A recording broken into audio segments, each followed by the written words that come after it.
This is an ambucycle. This is the fastest way to reach any medical emergency. It has everything an ambulance has, except for a bed. See the defibrillator, you see the equipment. We all saw the tragedy that happened in Boston. When I was looking at these pictures, it brought me back many years to my past when I was a child. I grew up in a small neighborhood in Jerusalem. When I was 6 years old, I was walking back from school on a Friday afternoon with my older brother. We were passing by a bus stop. We saw a bus blow up in front of our eyes. The bus was on fire, and many people were hurt and killed. I remember an old man yelling to us and crying to help us get him up. He just needed someone helping him. We were so scared, and we just ran away. Growing up, I decided I want to become a doctor and save lives. Maybe that was because of what I saw when I was a child. When I was 15, I took an EMT course, and I went to volunteer in an ambulance. For 2 years, I volunteered in an ambulance in Jerusalem. I helped many people, but whenever someone really needed help, I never got there in time. We never got there. The traffic is so bad, the distance and everything, we never got there when someone really needed us. One day, we received a call about a 7-year-old child choking from a hot dog. Traffic was horrific, and we were coming from the other side of town in the north part of Jerusalem. When we got there, 20 minutes later, we started CPR on the kid.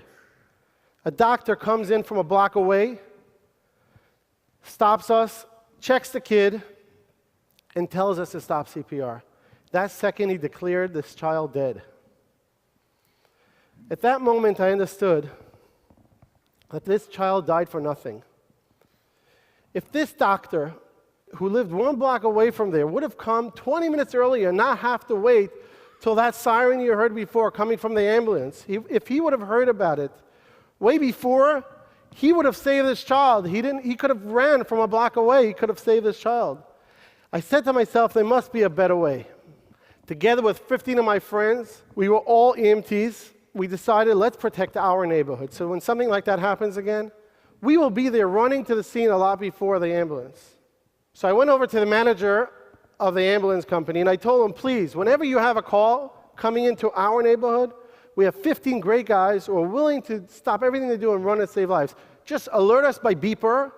We'll buy these beepers. Just tell your dispatch, just send us the beeper, and we will run and save lives. Well, he was laughing. I was 17 years old. I was a kid.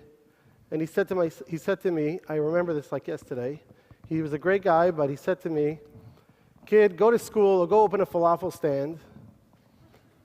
We're not really interested in these kind of new adventures. We're not interested in your help. And he threw me out of the room. I don't need your help, he said.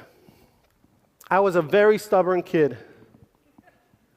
As you see now, I'm walking around like crazy. I'm sugar.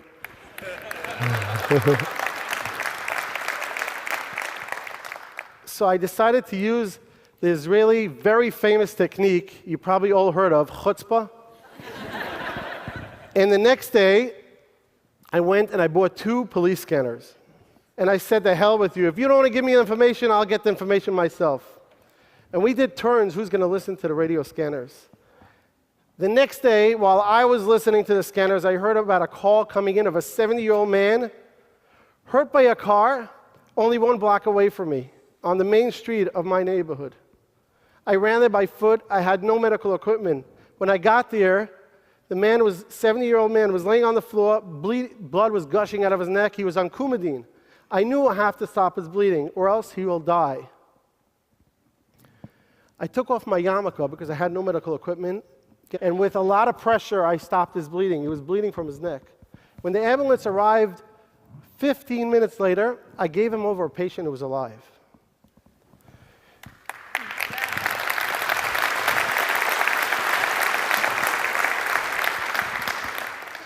When I went to visit him 2 days later, he gave me a hug and was crying and thanking me for saving his life. At that moment, when I realized this is the first person I ever saved in my life after 2 years volunteering in an ambulance, I knew this is my life mission. So today, 22 years later, we have United Hatzalah.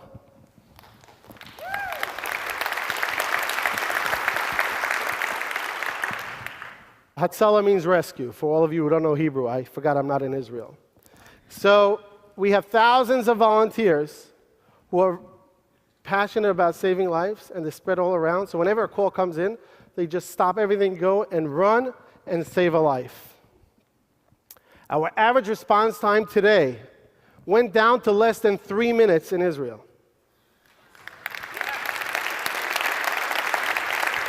I'm talking about heart attacks, I'm talking about car accidents, God forbid, bomb attacks, shootings, whatever it is. Even a woman 3 o'clock in the morning falling in her home and needs someone to help her. 3 minutes, we'll have a guy with a pajamas running to her house and helping her get up.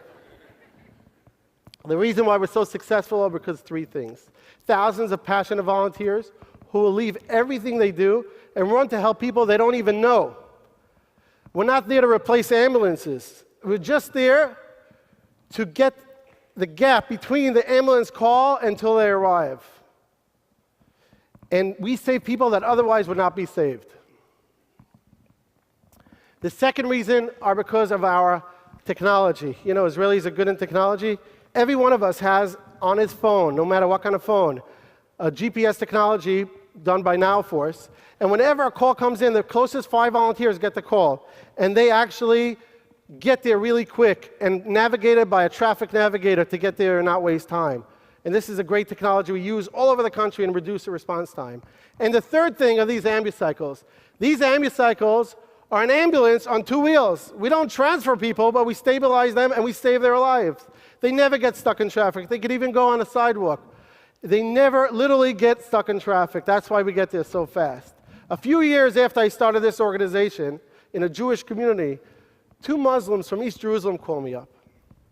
They asked me to meet. They wanted to meet with me. Muhammad Asli and Murad Aliyan. When Muhammad told me his personal story, how his father, 55 years old, collapsed at home, had a cardiac arrest, and it took over an hour an ambulance to arrive, and he saw his father die in front of his eyes, he asked me, please start this in East Jerusalem. I said to myself, I saw so much tragedy, so much hate, and it's not about saving Jews, it's not about saving Muslims, it's not about saving Christians, it's about saving people. So I went ahead, full force.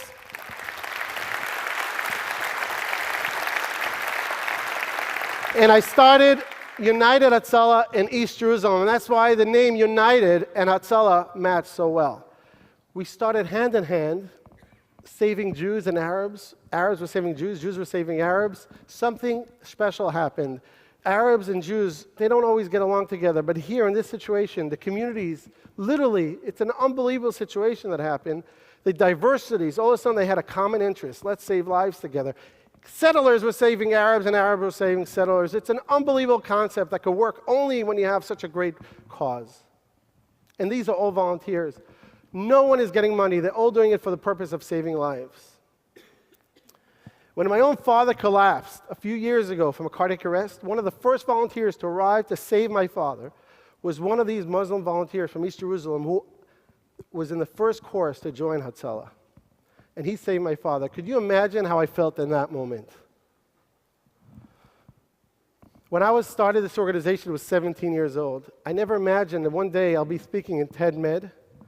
I never even knew what TED Med is then. I don't think it existed. But I never imagined that it's going to go all around, it's going to spread around. And this last year, we started in Panama, in Brazil.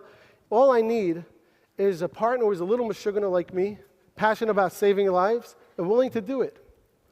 And I'm actually starting it in India very soon with a friend who I met in Harvard just a while back. Hatzalah actually started in Brooklyn by a Hasidic Jew years before us in Williamsburg. And now it's all over the Jewish community in New York, even Australia and Mexico and many other Jewish communities. But it could spread everywhere. It's very easy to adopt. You even saw these volunteers in New York saving lives in World Trade Center. Last year alone, we treated in Israel 207,000 people. 42,000 of them were life-threatening situations. And we made a difference. I guess you could call this a life-saving flash mob, and it works. When I look all around here, I see lots of people would go an extra mile, run an extra mile to save other people. No matter who they are, no matter what religion, no matter where they come from. We all want to be heroes. We just need a good idea, motivation, and lots of chutzpah, and we could save millions of people that otherwise would not be saved. Thank you very much.